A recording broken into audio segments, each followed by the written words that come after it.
It's late afternoon, the sun casting long shadows across the park, bathing the trees in a golden light.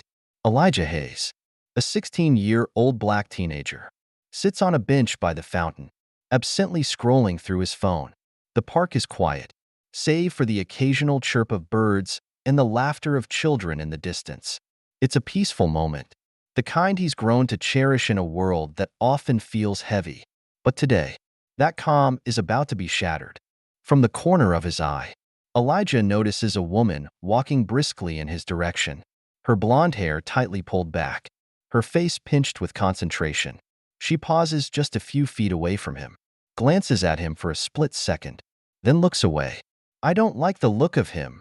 The words barely escape her lips, but Elijah hears them clearly. His pulse quickens. He's been through this before. The kind of scrutiny that comes with the wrong skin color in the wrong place. She doesn't know him, doesn't know his story, but he can feel the weight of her gaze on him like an accusation. And then, without warning, she pulls out her phone and dials. 911? Yes. "I need the police. There's a black teenager sitting here in the park, acting suspicious. He's been here for over an hour. I'm not sure what he's doing, but he's making me uncomfortable." Her voice is steady, but Elijah can hear the underlying edge of fear, the kind that makes her treat him like a threat simply because of where he's sitting. His throat tightens. He never asked for this. He never wanted this. He just wanted a quiet moment to himself. But now, the world around him shifts.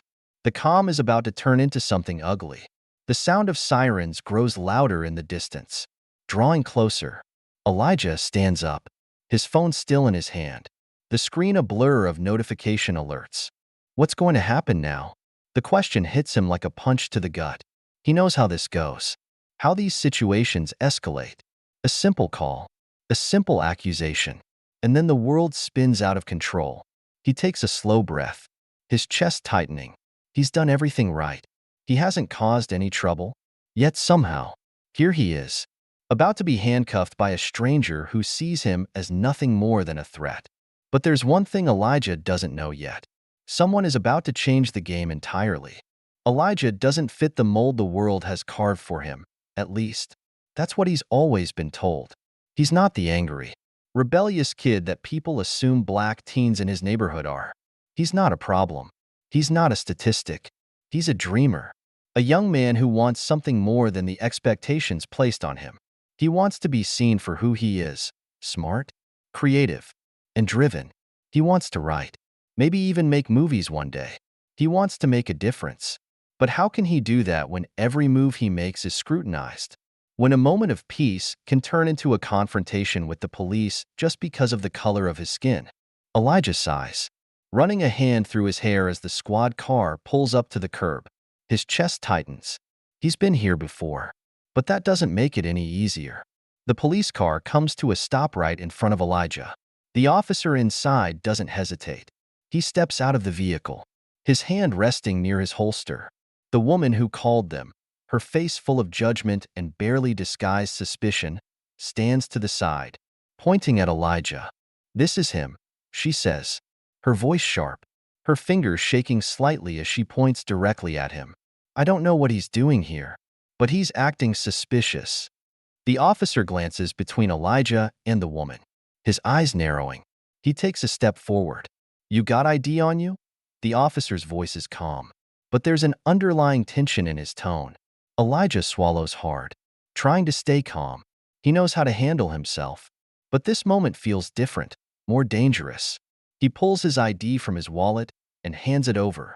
The officer scans it quickly, then looks back at Elijah.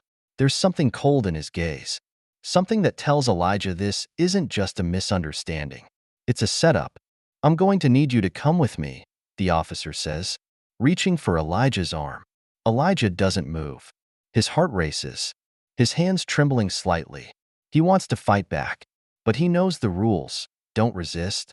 Don't give them a reason to escalate. But his mind is spinning. He's just a kid. He hasn't done anything wrong. Is this really happening? He wonders, his mind struggling to catch up with the reality of the moment. The officer's grip tightens on his arm, and Elijah can feel the weight of every gaze in the park. People are watching now, whispering, but no one is stepping in. The woman who made the call stands at a distance, her expression smug, as if she knows the outcome already. But she doesn't see what's about to happen next. Just as the officer starts to pull Elijah toward the car, a voice rings out. "Excuse me, is there a problem here?" The officer freezes. The woman looks up, confused. Elijah looks up too, his eyes widening as he sees the woman approaching. It's Naomi Hayes, his mother. Her walk is measured, purposeful, exuding a quiet yet undeniable authority. She's wearing a sharp suit, her FBI badge hanging from her waist. Her eyes lock onto the officer's, her gaze unwavering, sharp as a blade. The officer's grip loosens on Elijah's arm. He knows her. "Mom." Elijah breathes out, disbelief flooding his chest. Naomi turns to the woman, her voice low and controlled, but every word cuts through the air. "Ma'am, did you just call the police on my son?" The woman stammers, her eyes darting between Naomi and the officer. I thought. You thought." Naomi's voice is icy now, every word tinged with authority. "You thought because he's black, he was up to something. Because he's sitting on a bench in broad daylight, he's automatically suspicious." The officer's face pales, and the woman is visibly flustered. The power in the situation has shifted. It's no longer just a random encounter. It's personal. Naomi steps closer, her eyes never leaving the woman's face. "Next time you feel the urge to call the cops on someone based on nothing but the color of their skin, remember this moment, because you've just made a mistake you won't forget." The woman's face flushes with embarrassment. She opens her mouth to speak, but nothing comes out. There's nothing she can say to justify what she's done. For a moment, Elijah stands frozen, a wave of relief flooding through him. But then reality sets in. What if this hadn't been his mom? What if it had been another kid with no one to come to their rescue? He feels a pang of guilt, a gnawing frustration that the world so often expects him to prove his worthiness. Naomi's phone buzzes in her pocket. She pulls it out, eyes scanning the screen for a moment. Her expression hardens. "We're done here." She turns to the officer, who stands stiffly. "Take her report and leave. Now." With a last lingering glance at the woman, the officer nods and retreats toward his squad car. The woman, red-faced and defeated, watches in stunned silence. Elijah stands there, his heart racing. Naomi wraps an arm around her son's shoulders, pulling him close. "You okay?" she asks softly, her voice no longer as sharp as before. It's a question that carries more weight than the world around them. Elijah nods, finally exhaling. "Yeah, thanks, Mom." As they walk back to their car, Elijah can't help but feel the shift. This wasn't just a moment of protection. It was a moment of revelation. His mother wasn't just his protector. She was a force of change, a reminder that no one should have to fight alone. "Next time, we stay away from that park." "Okay," Naomi says with a smile as the two of them climb into the car. Elijah chuckles softly. "Deal." What if Elijah hadn't had his mother there to stand up for him? What if the officer hadn't recognized her? Or worse, if the situation had escalated further?